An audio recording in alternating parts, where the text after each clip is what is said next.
Alright, ayan, good morning mga kabrad. Hanap buhay na naman kami ni Airpat.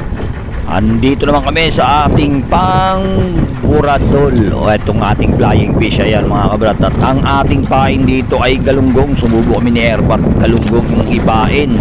Pero nung mga nakaraan mga kabrader ay tamban ng ating ginamit.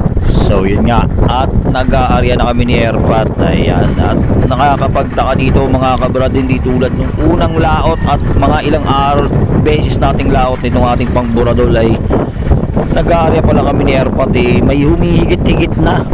Samantala sa mga oras na ito dapat sikat na ng araw at malinaw ang tubig maganda ng higit. Pero wala kaming naramdaman, wala daw naramdaman si Airpat.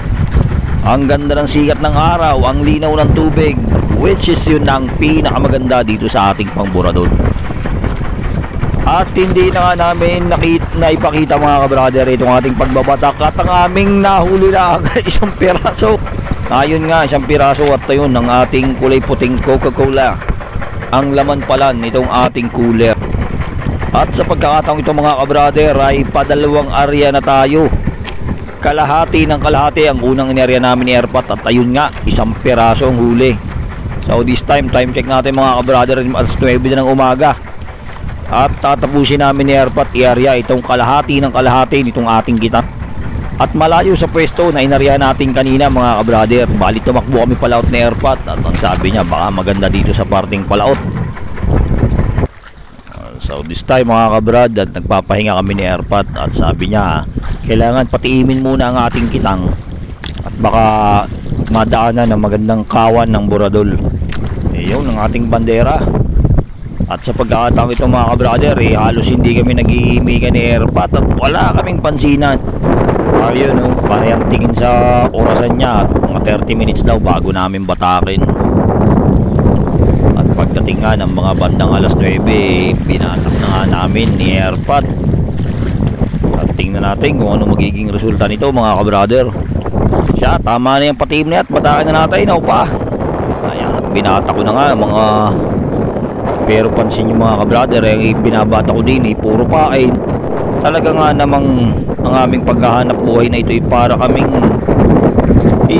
para kaming tatatlong piraso mga kabrad. Di na namin nabidyoan pag-angat ng 2 pirasong nahuli namin. At talaga nga namang kami panay ang hiling ng hiling, isda ang isda, pero talagang puro pain mga kabrader. At aming napag-desisyon ng dine na ang kalahati ng aming kitang huwag nangyariya kung talagang wala pa rin mahuli. Pero talagang wala kaming mahuli mga kabrader. Nakakapangdumbay talaga. Ika nga rin aming pagdadagat may kukumpara sa pamamasada ng jeep.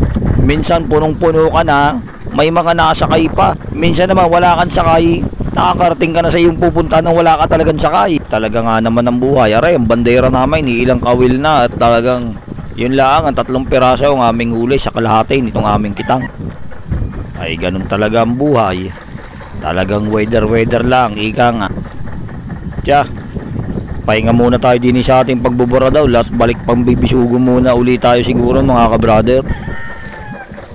Kami umuwi ni Airpat, nalumbay at talagang sabi na may bawi na lang sa sunod.